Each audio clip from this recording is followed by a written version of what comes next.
dit non, c'est des travaux, ça coûte cher, c'est 45 000 à 50 000 euros. Mes voisins, ils ont les mêmes problèmes que moi. C'est la souffrance, mais on n'a pas le choix. Donc un enfant qui ne dort pas la nuit, il ne peut pas travailler à l'école. J'ai la volonté de déposer des plaintes. Bonjour, je suis Sullivan Jous, conseiller municipal de la ville de Sevran. Je veille au respect de l'égalité devant la loi et au respect de la dignité. Je vais vous laisser le soin de vous présenter, s'il vous plaît. Moi, c'est Diawara Madjoke. Ça me fait plaisir de vous connaître, M. Jous. Alors, merci de nous accueillir chez vous. Vous m'avez appelé il y a quelques jours pour me faire part d'une problématique que vous rencontrez dans votre logement, à savoir qu'il y a beaucoup d'humidité, beaucoup de moisissures. Alors, est-ce que vous pouvez nous raconter un petit peu votre historique dans cet appartement, à savoir combien de temps ça fait que vous vivez ici, combien de temps ça fait que vous rencontrez ces problématiques-là, et chez quel bailleur vous êtes? Merci d'abord répondre à mon appel. Donc, ça me fait beaucoup plaisir. J'ai déménagé ici depuis le 6e mois 2015. Donc depuis, c'était l'été, il y avait la peinture, je ne pouvais pas savoir.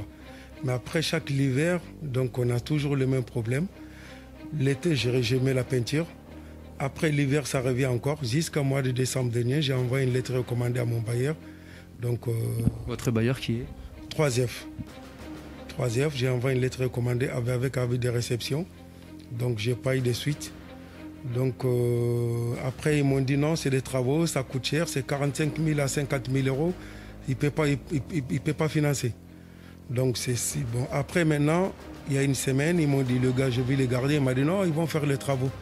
Moi, j'ai dit donc, c'est pas la peine. Moi, ça ne m'intéresse plus, ça. Donc après, il y a 2 mois, ils m'ont proposé un appartement, un petit appartement. Alors là, actuellement, vous êtes dans un appartement qui a combien de pièces? Un F combien? F4. Ils m'ont proposé un F4 aussi, mais il y a des travaux. Il m'a dit, en attendant, vous habitez ici. J'ai dit non. Donc ils vous ont proposé un relogement temporaire, le temps de faire les travaux ici. Exactement. Juste savoir, vous êtes combien un petit peu à peu près dans l'appartement? Bon, là, on est 7. Bon, ils m'ont proposé un appartement où il y a des travaux aussi là-bas.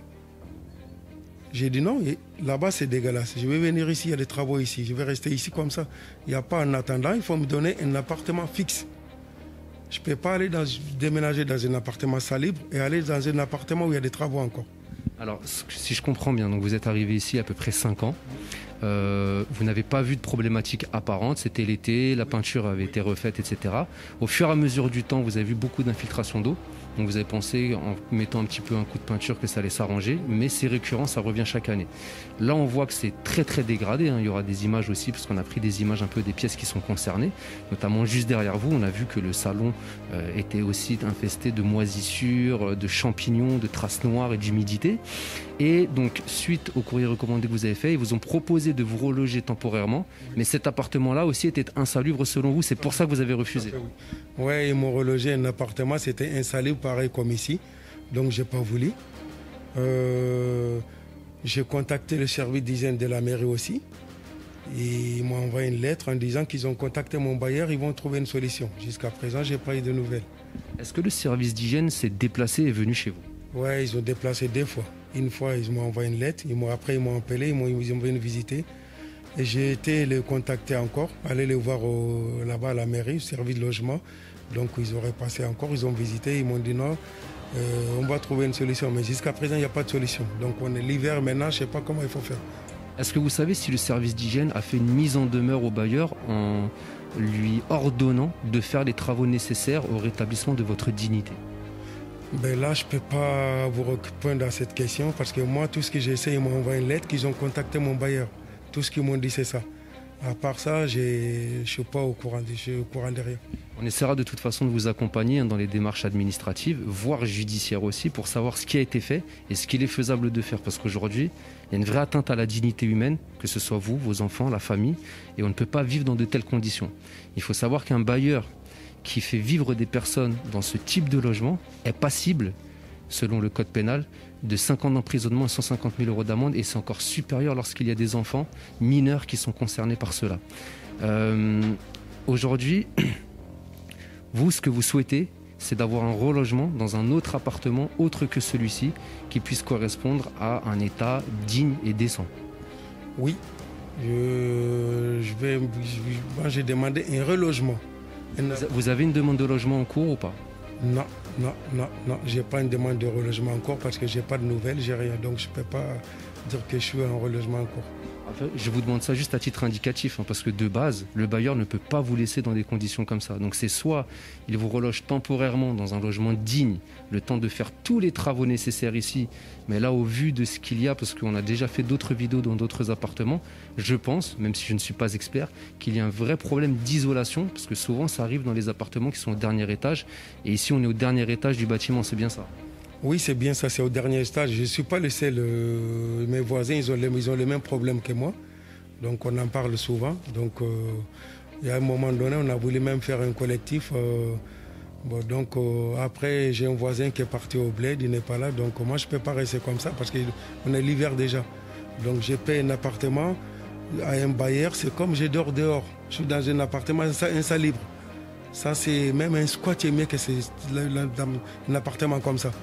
Je vois que vous avez toutes les fenêtres ouvertes, donc vous êtes contraint aujourd'hui de vivre nuit et jour les fenêtres ouvertes pour essayer d'aérer un maximum et essayer de ne pas avoir ces odeurs d'humidité. Oui, parce que les fenêtres, les portes, il faut les ouvrir tout le temps. Tout le temps, on n'a pas de choix. Sinon, c'est grave. Est-ce que cela a provoqué des maladies chez vos enfants ou chez vous-même? Je sais pas, parce que je peux pas vous dire ça, parce que je pense qu'elle, là, elle a commencé à avoir des maladies. J'ai une fille qui elle est assise à côté en face. Je pense qu'elle commence à toucher. J'ai été voir le médecin. On n'a pas fait des analyses, mais il a suctionné quelque chose. Je pense qu'il m'a dit que ça commence à faire l'asthme. Bon, on verra ça avec le temps. Peut-être qu'on va faire des analyses. Elle a beaucoup changé. Et comment vivent les enfants cette situation? Parce que je sais que même là, il ne fait pas forcément très chaud dans l'appartement, vu que tout doit être ouvert. Est-ce que vous arrivez à dialoguer avec eux? Comment eux vivent la situation? Eux, ils souffrent. C'est la souffrance. C'est la souffrance, mais on n'a pas de choix. On fait avec. En attendant, on va trouver une solution. Moi, je ne sais pas comment il faut faire. Je compte sur vous, de bonne volonté, sur d'autres personnes qui ont répondu à mon appel. Donc, j'espère que ça ira. Surtout que j'ai vu ça touche et ça concerne pratiquement toutes les pièces de l'appartement. Donc les 3 chambres sont infestées de moisissures et d'humidité. Donc vous ne pouvez même pas, entre guillemets, condamner une chambre en attendant que les travaux soient faits. Parce que sinon, ça voudrait dire que toute la famille se retrouverait ici dans le salon. Et est-ce qu'au niveau même scolaire, parce que je vois que les enfants, ils ont leur chambre, mais peut-être qu'ils essayent de ne pas forcément trop y aller parce qu'il y a beaucoup de moisissures, et même visuellement, c'est un peu compliqué. Est-ce qu'au niveau même scolaire, ça n'a pas des conséquences sur l'évolution des enfants? Oui, au niveau scolaire, il y a beaucoup de conséquences parce qu'il ne dort pas la nuit. Donc un enfant qui ne dort pas la nuit, il ne peut pas travailler à l'école. Ça c'est clair et net déjà. Donc il y a un problème. Il y a un grand problème même. Et vous, en tant que père de famille, comment vous vivez cette situation? Parce que je sais que souvent on essaie de faire bonne figure, etc. Mais que quelquefois, ça peut être très compliqué à vivre. Comment vivez-vous ça? Je vis ça très mal. Très mal. Parce que tu vois, moi, si c'est moi personnellement, je peux supporter. Mais je vois mes enfants dans cette situation. Franchement, je ne sais pas comment il faut dire. Je ne sais pas. Je ne sais pas les bailleurs, il a quoi, je ne sais pas, il ne me répond pas. C'est difficile pour moi d'avoir mes enfants dans cette situation. C'est vraiment difficile. Je ne sais pas quoi dire. Est-ce que par hasard vous auriez tenté de contacter le maire, qui est le premier magistrat de la ville, pour essayer de faire accélérer les choses? Oui, je vis le maire directement au marché. Je le vis, on a parlé, il m'a dit donne-moi votre numéro, je vous contacterai. Il ne m'a pas appelé. Après, il est revenu au marché encore un samedi, je le vis, je lui ai parlé, mais il m'a dit je vous appellerai. Ça fait plus d'1 an, il ne m'a pas appelé, j'ai pas de nouvelles, rien. Je suppose que c'était peut-être pendant la campagne et qu'après vous l'avez croisé là-bas et puis donc pas de nouvelles. Le service d'hygiène, donc ils vous ont vu 2 fois ici, ils ont fait un courrier au bailleur, mais ça fait combien de temps que vous n'avez pas de nouvelles non plus du service d'hygiène? Ça fait, parce qu'ils sont venus ici au mois de janvier, ils sont partis, ils m'ont envoyé un courrier qu'ils ont contacté mon bailleur. Après ils sont partis, moi je l'ai contacté il y a 2 mois encore, j'ai été parti au CCAS. Donc on les a contactés avec là-bas, avec l'assistance sociale. Donc ils sont venus visiter encore chez moi, ils sont partis, je n'ai pas de nouvelles encore. Alors ici nous sommes, on ne l'a pas précisé tout à l'heure, mais dans le quartier des Baudottes, Donc allez, Francis Garnier, c'est bien ça. Donc le bailleur IT3F, on voit que vous avez tenté quand même de faire certaines démarches, on voit que les choses n'avancent pas forcément. Je remercie aussi la personne qui nous a mis en contact parce que parfois, lorsqu'on va voir le service d'hygiène, qu'on a vu le maire, qu'on a vu le CCAS, on se dit que peut-être tous les recours ont été épuisés. Mais aujourd'hui, nous les bâtisseurs d'égalité, on va vous accompagner, comme je disais tout à l'heure, que ce soit administrativement parlant ou judiciairement parlant. Est-ce qu'aujourd'hui, vous auriez la détermination pour traduire ou essayer en tout cas de faire un dépôt de plainte contre le bailleur en vue de faire valoir vos droits? Oui, j'ai la volonté de dépôt de plainte sans hésitation. Je n'hésite même pas à le faire parce qu'ils m'ont beaucoup souffert, j'ai beaucoup souffert. L'état des enfants, je sais, c'est moi qui vois l'état de mes enfants. Ils ne dorment pas la nuit. Ils ne dorment pas. Il faut savoir qu'aujourd'hui, vous êtes victime d'un grand préjudice, que ce soit physique, moral, matériel, parce qu'on voit aussi que quelquefois, il faut jeter du matériel parce que c'est humide et ça se dégrade très rapidement. Et il y a un article de loi en France qui dit que chaque préjudice doit être réparé. Et les réparations sont des réparations financières. Donc il ne faudra pas hésiter aussi à vous constituer partie civile pour obtenir ce dédommagement financier, en plus de la réparation, on va dire, matérielle et de l'obligation du bailleur soit de faire les travaux, soit de vous reloger ailleurs pour que votre dignité soit respectée. En tout cas, vous avez tout notre soutien.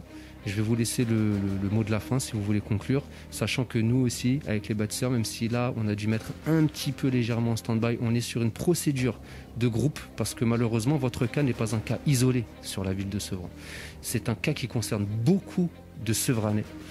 Beaucoup trop d'ailleurs. Et en fait, il y a aujourd'hui un collectif qui se crée pour faire un dépôt de plainte collectif, pour faire en sorte que les droits des Sevranais face aux atteintes à la dignité humaine puissent être réparés.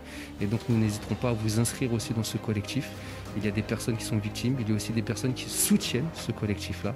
Donc je vous souhaite en tout cas beaucoup de courage à vous, à votre famille, aux enfants. Vous avez tout notre soutien et je vous laisse conclure avec le mot de la fin. Merci beaucoup. Vous avez tout dit déjà. Donc, je vais m'inscrire au collectif pour porter plainte. Merci de venir, et de me soutenir, de me donner un peu de morale. Aujourd'hui, franchement, je vais bien dormir. Parce que moi, je ne savais pas comment il faut faire. Franchement, je n'ai rien à dire. Je vous remercie beaucoup.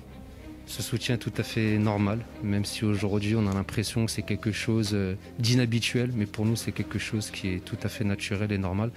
Donc en tout cas, encore beaucoup de courage et je vous dis à très bientôt. Merci. Merci à vous aussi. Merci. Merci. Au revoir.